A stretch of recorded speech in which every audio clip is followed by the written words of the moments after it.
KSRTC BMTC ಬೆನ್ನಲ್ಲೇ metro ಪ್ರಯಾಣ ದರವು ಏರಿಕೆ ಆಗೋದು ಫಿಕ್ಸ್.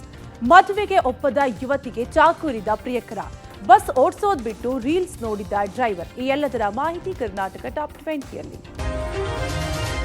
ಬಿಎಂಟಿಸಿ ಕೆಎಸ್ಆರ್ಟಿಸಿ ಪ್ರಯಾಣ ದರ ಏರಿಕೆಯ ಬೆನ್ನಲ್ಲೇ ಮೆಟ್ರೋ ದರ ಏರಿಕೆ ಕೂಡ ಆಗಲಿದೆ. ಇಂದು ಬಿಎಂಆರ್ಸಿಎಲ್ ಬೋರ್ಡ್ ಮೀಟಿಂಗ್ ಮಾಡಿ ಮೆಟ್ರೋ ದರ ಏರಿಕೆಗೆ ಅಸ್ತು ಎಂದಿದೆ. ಹೆಚ್ಚಳವಾಗಲಿರೋ ದರವನ್ನ ನಾಳೆ ಘೋಷಣೆ ಮಾಡಲಿದೆ. ಸ್ಟೇಜ್ ಟು ಸ್ಟೇಜ್ ದರ ಹೆಚ್ಚಳವಾಗಲಿದೆ. ಕಳೆದ 7 ವರ್ಷದಿಂದ ಮೆಟ್ರೋ ಪ್ರಯಾಣ ದರ ಏರಿಕೆ ಆಗಿರಲಿಲ್ಲ.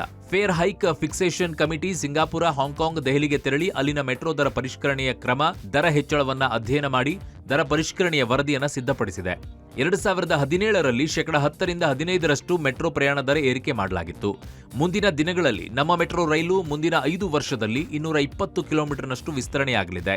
ಮೆಟ್ರೋ ಕಾಮಗಾರಿಗಾಗಿ ವಿವಿಧ ಬ್ಯಾಂಕ್ ಏಜೆನ್ಸಿಗಳಿಗೆ ಪಾವತಿಸಬೇಕಾದ ಸಾಲದ ಮೇಲಿನ ಬಡ್ಡಿ, ಪ್ರಸ್ತುತ ರೈಲುಗಳ ಕಾರ್ಯಾಚರಣೆಯ ವೆಚ್ಚ, ನಿರ್ವಹಣೆ ಮತ್ತು ಸಿಬ್ಬಂದಿ ವೇತನ ಮತ್ತಿತರ ವಿವಿಧ ವೆಚ್ಚ ಪ್ರತಿ ವರ್ಷ ಹೆಚ್ಚುತ್ತಿದೆ. ಈ ಹಿನ್ನೆಲೆಯಲ್ಲಿ 15% 20% ದರ ಏರಿಕೆ ಅನಿವಾರ್ಯ ಅಂತ ಅಧಿಕಾರಿಗಳು ಮಾಹಿತಿ ನೀಡಿದ್ದಾರೆ. ಮಾವನ ಕಿರುಕುಳಕ್ಕೆ ಬೇಸತ್ತು ಇತ್ತೀಚೆಗೆ ಬೆಂಗಳೂರಿನಲ್ಲಿ ಯುವತಿಯೊಬ್ಬಳು ಆತ್ಮಹತ್ಯೆಗೆ ಶರಣಾಗಿದ್ಲು. ಈ ಘಟನೆ ಮಾಸುವ ಮುನ್ನವೇ ಮದುವೆಗೆ ಒಪ್ಪದ ಯುವತಿಗೆ ಪ್ರಿಯತಮ ಚಾಕುವಿನಿಂದ ಇರಿದು ಅಟ್ಟಹಾಸ ಮೆರೆದಿದ್ದಾರೆ. ಜೆಜೆನಗರದಲ್ಲಿ ಘಟನೆ ನಡೆದಿದ್ದು ಯುವತಿ ಪ್ರಾಣಾಪಾಯದಿಂದ ಪಾರಾಗಿದ್ದಾಳೆ. ಯುವಕ ಅಜಯ್ನನ್ನ ಪೊಲೀಸರು ಬಂಧಿಸಿದ್ದಾರೆ. ಕಳೆದ 3 ದಿನಗಳ ಹಿಂದೆ ಈ ಘಟನೆ ನಡೆದಿದ್ದು ತಡವಾಗಿ ಬೆಳಕಿಗೆ ಬಂದಿದೆ. ಯುವಕ ಮತ್ತು ಯುವತಿ ಇಬ್ಬರು ಪರಸ್ಪರ ಪ್ರೀತಿಸ್ತಾ ಇದ್ರು.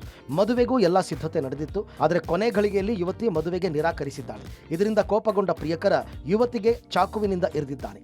ಗಂಭೀರವಾಗಿ ಗಾಯಗೊಂಡಿದ್ದ ಯುವತಿಯನ್ನ ಖಾಸಗಿ ಆಸ್ಪತ್ರೆಗೆ ದಾಖಲಿಸಲಾಗಿದೆ. ಸದ್ಯ ಪ್ರಕರಣ ದಾಖಲಿಸಿಕೊಂಡಿದ್ದ ಜೆಜೆನಗರ ಪೊಲೀಸರಿಂದ ಆರೋಪಿಯನ್ನ ಬಂಧಿಸಿದ್ದಾರೆ. ಬೆಂಗಳೂರಿನಲ್ಲಿ ವಾಹನ ಚಾಲನೆ ಮಾಡಬೇಕು ಅಂತಂದರೆ ಮೈಯೆಲ್ಲ ಕಣ್ಣಾಗಿರಬೇಕು. ಸ್ವಲ್ಪ ಯಾಮಾರಿದ್ರೆ ಸಾಕು, ಪ್ರಾಣಕ್ಕೆ ಕಂಟಕ. ಅಂಥದ್ರಲ್ಲಿ ಬಿಎಂಟಿಸಿ ಚಾಲಕನೊಬ್ಬ ಪ್ರಯಾಣಿಕರ ಪ್ರಾಣದ ಜೊತೆ ಚೆಲ್ಲಾಟವಾಡಿದ್ದಾನೆ.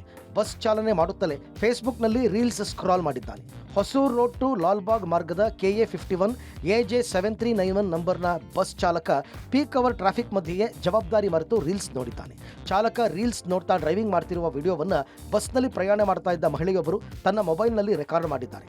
ಚಾಲನೆ ಸಮಯದಲ್ಲಿ ಮೊಬೈಲ್ ಬಳಕೆಗೆ ಅವಕಾಶ ಇಲ್ಲ, ಆದರೂ ಈ ರೀತಿ ನಿರ್ಲಕ್ಷ್ಯ ಎಷ್ಟು ಸರಿ ಅಂತ ಎಕ್ಸ್ನಲ್ಲಿ ಪೋಸ್ಟ್ ಮಾಡಿದ್ದಾರೆ. ಅಲ್ಲದೆ ಡ್ರೈವರ್ ವಿರುದ್ಧ ಕ್ರಮ ಕೈಗೊಳ್ಳಬೇಕು ಅಂತ ಆಗ್ರಹಿಸಿದ್ದಾರೆ.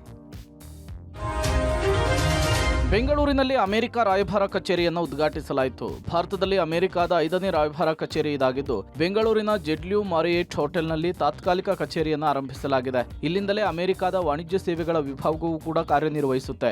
ಮುಂದಿನ ದಿನಗಳಲ್ಲಿ ನಗರದ ಆಯಾಕಟ್ಟಿನ ಭಾಗದಲ್ಲಿ ಶಾಶ್ವತ ಕಚೇರಿಯನ್ನು ಸ್ಥಾಪಿಸಲಾಗುತ್ತೆ. ಅಮೆರಿಕಕ್ಕೆ ಶಿಕ್ಷಣ, ಉದ್ಯೋಗ, ವ್ಯವಹಾರಕ್ಕೆ ಹೋಗುವ ಪ್ರಯಾಣಿಕರಿಗೆ ಇನ್ಮುಂದೆ ಬೆಂಗಳೂರಿನಲ್ಲಿಯೇ ವೀಸಾ ಸಿಗಲಿದೆ. ಕಾರ್ಯಕ್ರಮದಲ್ಲಿ ಮಾತನಾಡಿದ ಜೈಶಂಕರ್, ಈಗಾಗಲೇ 12 ರಾಯಭಾರ ಕಚೇರಿಗಳು ಬೆಂಗಳೂರಿನಲ್ಲಿದೆ. ಅಮೆರಿಕ ಮತ್ತು ಭಾರತದ ಬಾಂಧವ್ಯದ ವೃದ್ಧಿಗೆ ನಿರಂತರ ಪ್ರಯತ್ನ ನಡೀತಾ ಇದೆ. ಬೆಂಗಳೂರಿಗೆ ಸಾಕಷ್ಟು ಸಾಮರ್ಥ್ಯ ಇದ್ದು ಅದರ ಬಳಕೆ ಆಗಬೇಕು ಅಂತ ಹೇಳಿದ್ರು. DK ಶಿವಕುಮಾರ್ ಮಾತನಾಡಿ, ಅಮೆರಿಕದ ರಾಯಭಾರ ಕಚೇರಿ ಆಗಬೇಕು ಅಂತ ಹೇಳಿ SM ಕೃಷ್ಣ ಅವರು CM ಆಗಿದ್ದಾಗಲೇ ಪ್ರಯತ್ನ ನಡೆಸಿದ್ರು.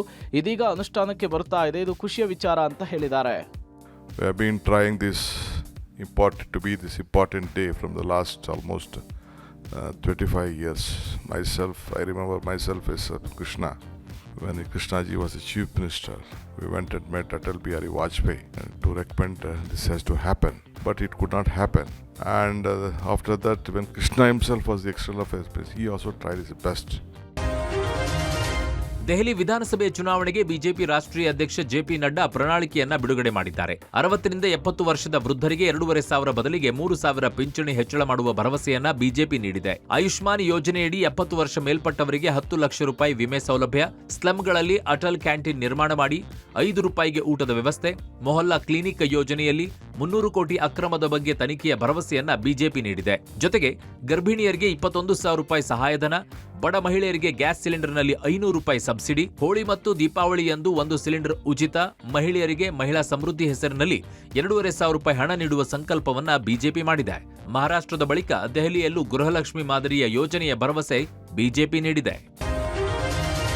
ವಿಧಾನಸಭಾ ಚುನಾವಣೆ ನಡೆದು 2 ವರ್ಷ ಕಳೆತಾ ಬಂದರೂ ಮಾಜಿ ಸಚಿವ KC ನಾರಾಯಣಗೌಡ ಸೋಲಿನ ಆಘಾತದಿಂದ ಹೊರಬಂದಂತೆ ಕಾಣಿಸ್ತಿಲ್ಲ.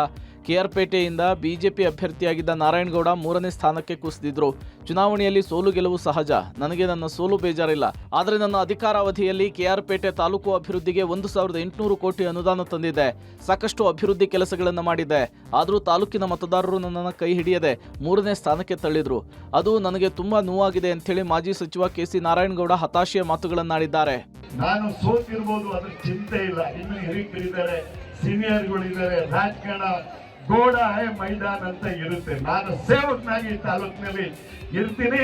ಎಂದೆಂದಿಗೂ ತಾಲೂಕು ನೋವಿದೆ. ಯಾಕೆ ಅಂತ ಹೇಳಿದ್ರೆ ಇಷ್ಟೊಂದು 1,800 ಕೋಟಿ ಕೆಲಸಗಳನ್ನ ಮಾಡಿ ನನ್ನ 3ನೇ ಸ್ಥಾನಕ್ಕೆ ತಂದ್ರಲ್ಲ ಅನ್ನೋದು ಬೇಜಾರ ಬಿಟ್ರೆ ಸೋತಿರೋ ಬೇಜಾರ ನನ್ಗಿಲ್ಲ.